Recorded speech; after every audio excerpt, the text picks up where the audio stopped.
Gemara talks about this phenomenon. And I'll share with you one line in the Gemara, which is beyond astounding. The Gemara discusses what happens to a baby when it's born, goes through all these changes, and it sums it up in one line. Listen to what the Gemara says. This is on Daf Chav Tes, if you want to look it up, page 29 in the Masechta Nida. The Gemara says when a baby's born, what's opened closes, and what's closed opens. Isn't that amazing? That was written 2,000 years ago, right? You cannot say it more succinctly than that.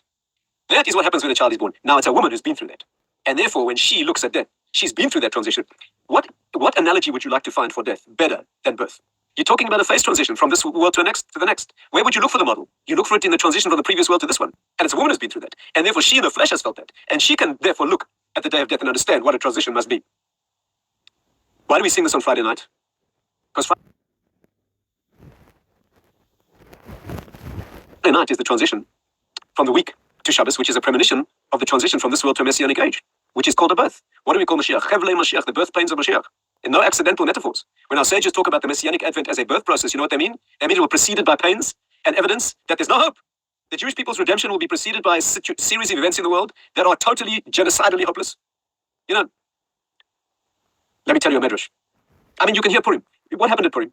There was a decree of genocide. You know, today they throw around the word genocide, amazingly accusing us of genocide. If anybody's been through potential genocide, literally, it's us. What happened at Purim? The Persians made a decree of genocide against the Jewish people.